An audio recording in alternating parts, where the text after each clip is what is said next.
Bonjour à tous. La Bible nous dit ceci: malheur à l'homme qui se confie à l'homme. C'est ce que la Bible nous dit. Et pourquoi elle nous dit cela? Parce que Dieu sait, Dieu connaît le cœur des hommes. Dieu sait combien est-ce que nos cœurs sont mauvais. Dieu connaît nos secrets les plus noirs. C'est pour ça qu'il conseille aux hommes de ne pas se confier aux hommes. S'il est venu sur terre, c'est pour nous donner en fait cette ligne-là, cette marge à suivre. Il est venu être notre influenceur.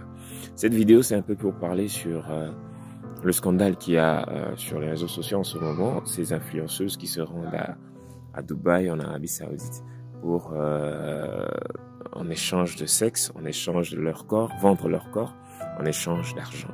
Et elles vont encore plus loin, elles acceptent des pratiques dégradantes. Je ne vais pas le citer ici. Si vous faites vos recherches, vous allez comprendre de quoi je parle. Des pratiques vraiment très dégradantes pour avoir cet argent, en fait, pour qu'on puisse avoir cet argent facile encore. C'est un mot, c'est vite dit, facile.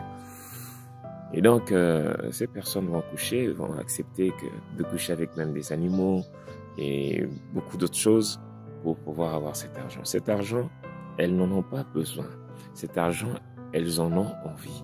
L'envie et le besoin, c'est deux choses différentes. J'ai besoin de manger tous les jours. Mais j'ai pas forcément besoin de manger du poulet tous les jours pour vivre. J'ai besoin juste de manger. Mais j'ai parfois envie de manger du poulet. C'est différent. Elles ont envie d'avoir beaucoup d'argent. Mais elles n'en ont pas besoin. Elles peuvent vivre avec le minimum qu'elles ont. Mais elles préfèrent aller vendre leur corps de façon vraiment très dégradante pour avoir cet argent.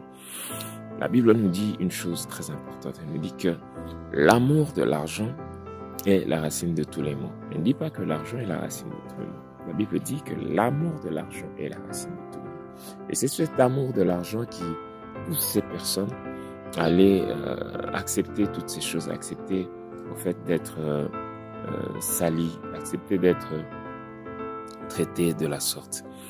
Et je voudrais vraiment dire à un chrétien aujourd'hui que notre influenceur à nous, c'est Jésus-Christ. Laissons-nous influencer par Jésus, parce que nous avons vu la façon dont il a marché. Nous avons vu de la façon dont il a agi avec les autres, avec son prochain. Nous avons vu, nous avons compris au fait qui il était au travers de ses actes. Il ne nous a rien caché. Il nous a montré qui il était réellement. Et ces influenceuses, au fait, nous ont caché, au fait, le fait qu'elles étaient mauvaises dans leur cœur, qu'elles pratiquaient des choses ignobles juste pour nous faire miroiter un peu cette vie-là de luxe qui était juste une façade pour cacher ce qu'elles faisaient en secret.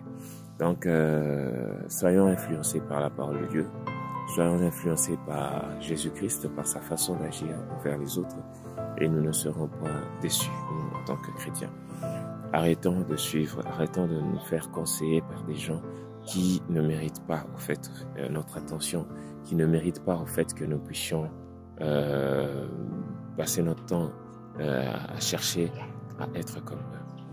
Laissons-nous conduire par l'Esprit Saint, laissons-nous conduire par Jésus-Christ, et les choses seront bien meilleures. Dieu n'a jamais dit que les choses seraient faciles, mais il a dit qu'elles seraient possibles. Elles seront possibles si seulement nous le prenons comme exemple, si nous nous laissons influencer. Si il devient notre influenceur numéro 1, si Jésus-Christ est notre influenceur numéro 1, les choses vont forcément aller. Merci à tous, je vous souhaite tous